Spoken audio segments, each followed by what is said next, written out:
Blessed be my witches, my spiritualists, and welcome to another episode of Witch Please. It is I, Odin the Seer, and today we are doing a way overdue Watcha hard episode. Today I want to talk about understanding about people and transformation throughout your life. People seem to think that transformation only is something that really kind of finding yourself only is something that you go through when you're in your teens and you go through that bout of depression or what have you. But in actuality, we go through self-discovery all the time. This is not something that is only, sectioned off or limited to a point in time in your life. This is something that you're going to go through your whole life. We need to be able to have an experience, or we need to be able to go through these experiences and these transformations to come out of it on the other side with a greater understanding and a better knowledge of who we are as an individual. Not just about that, but also who we are as an individual and how we're going to govern our lives in this reality.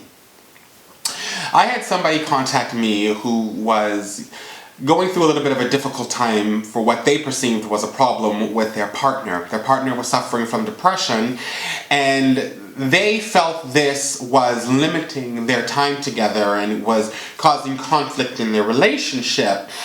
So while I was talking to this person, I asked them, I said, well, let me ask you this. Does your partner go to work? And the person was like, yes. And I was like, does your partner take care of your children? And the person was like, yes. And I said, does your partner do things around the house? And she said, yes. And I said, so let me get this straight then. What you're saying here is that you have a problem with your partner not being what you think they should be and not handling their life in the way that you feel that they should be handling their life. We need to be more accepting and understanding of what's going on, because this is something that has to happen for transformation and evolution to occur. Right? This is a very important part of it. Self-exploration is about internalizing yourself, going inward, trying to figure out exactly where you are, what you are, why you're going through these things, and where you want to be, what you want to be in these situations. Okay? And there's nothing wrong with this, but unfortunately there's a stigma that has come about where people feel like you have to be always up on your game. You have to always be that person who is happy-go-lucky, and that's just simply not the case. Okay? Now don't get me wrong, I am not talking about you need to wallow in your self-pity or you need to dissect the transformations that are going on in your life. Right? This is not what I'm saying here. What I am saying here is that taking the time to delve within inside of yourself and figure yourself out better is something that is very common and should happen on a regular basis. You may think that you're helping out your partner. You may think that you're helping out your children. You may think that you're helping out your co-worker. But the road to hell is paved with good intentions. If somebody's going through something and trying to figure out themselves, trying to work through something, and you're causing pressure and conflict, if you are being more of a problem than a support, what you may in fact do is you actually may end up turning them into a victim.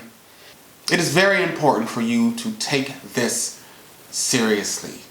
Alright? I see too many people in these days and times trying to force their fellow man, their fellow woman, their children into an idea of who they think they should be and how they think they should govern their lives.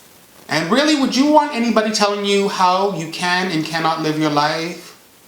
To be who you are or not to be who you are? Nobody wants that.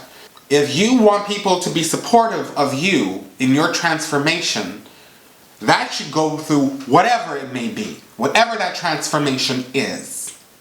So I always am in this kind of place when it comes to people who come to me with concerns like that. Because I don't want to be that person who is not going to be supportive of them.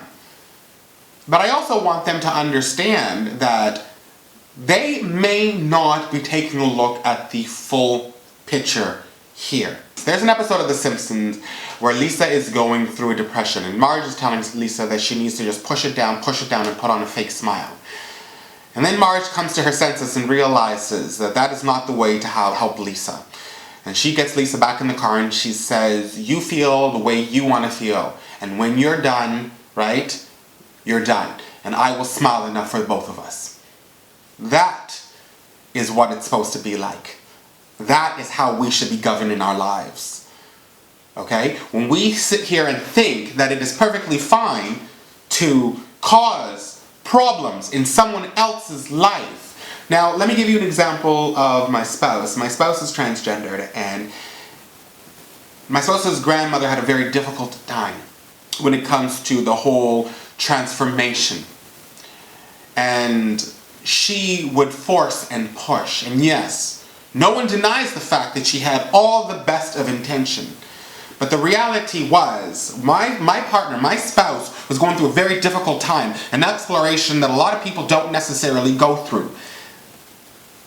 And causing that pain and that conflict, trying to get someone out of something that you perceive to be wrong, or unacceptable, or not worth, taking a look at, is only going to cause more conflict in that person's reality. It's only going to make that transition harder. We must always realize that it is very important for us to be a support. And a support does not mean forcing, it does not mean pushing, it does not mean pulling, it does not mean ridiculing, and it does not mean controlling. Okay? A support gives people options. That's what a support does.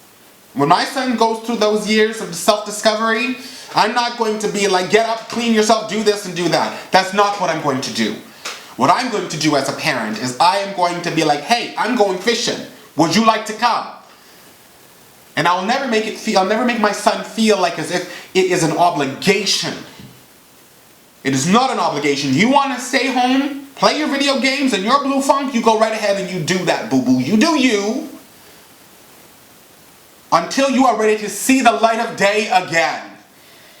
Until that point in time, as a support, my job is to provide you the ability to be able to explore yourself and figure out the person that you are going to become and how you're going to govern your life in this reality. That is my job.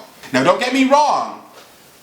If I'm starting to see things that are a danger, again, as a support, I'm going to nip that in the bud quick. But again, it's not to limit someone's exploration of the self. It's to keep that mofo alive. Because that is my job as a support. And we need to understand this. And we need to take this into consideration when it comes to dealing with our fellow man, woman, and child. Do not assume that because some bullshit psychologist told you that this is what you need to do to be a support to your child. Do not believe that because some fool said to you that you need to take this person out on a walk regularly because walking is going to make them feel better. Let me explain something to you. They'll walk when they're ready to walk. Okay? They will do what they want to do when they are ready to do what they want to do. And frankly, the time it will take for them to be able to figure out who they are will lessen without pressure. This is something that has always been so mind-blowing to me, that people can actually feel that this is perfectly fine for them to push people in that way or to cause those damages. We have so many victims walking around in this world victimizing themselves, victimizing other people with their bullshit illusions, and they can't see this vicious cycle that's happening. And these times need to stop. I can't begin to express enough to the Witch Please family how much the illusions and social norms and all of these things that people who have never experienced, everybody has experienced it, but people who have never quite delved down to their deepest self to be able to figure out who exactly they are and what exactly this means and how much conflict and trouble this causes within inside the world. We are so limited to experiences. We are so blocked from having a moment. Sorry guys, my camera died, so I'm actually going to finish this video up on my phone. So if the quality and the sound is different, I do apologize. So as I was saying, it's very upsetting for me to understand or to see that the social norms have literally become more important than human kindness or human decency, to be honest with you. We need to be able to have experiences in our reality to be able to grow and evolve. That's the reason why we're here. And if we can't understand that pushing someone to get through something or holding an ideal in your mind that this is how someone should do something, you are taking away avenues that may never have been explored. Ways of being able to deal with a situation, knowledge that comes from take a look at some of the most brilliant minds in the world.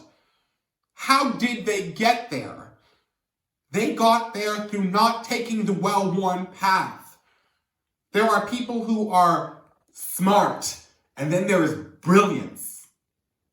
And brilliance comes from blazing your own trail. And in anything that you do in this world, no matter what it is, if you are willing to blaze your own trail, have an experience, learn from it, grow from it, and accumulate knowledge, you, my friend, are a genius. And you are doing a service to the whole universal consciousness. So the next time you are pointing your fingers or assuming that someone should do something or be some way, or you're taking the sneaky road of saying, I don't necessarily know if this is going to work because we're so different, or I don't necessarily know I can be there for you because you are in a bad place, or I don't this, or I don't that. That is cowardice, and that is your manipulative way of trying to control somebody.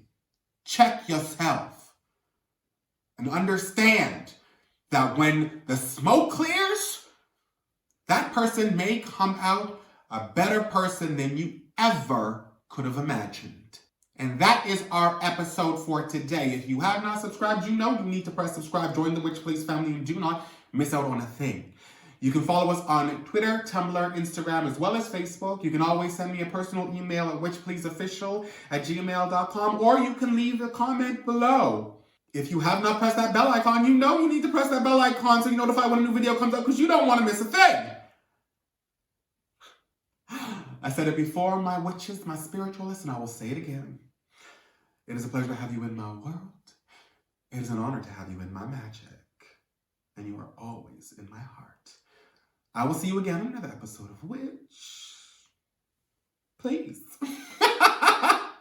I love you, boo-boos. Bye-bye.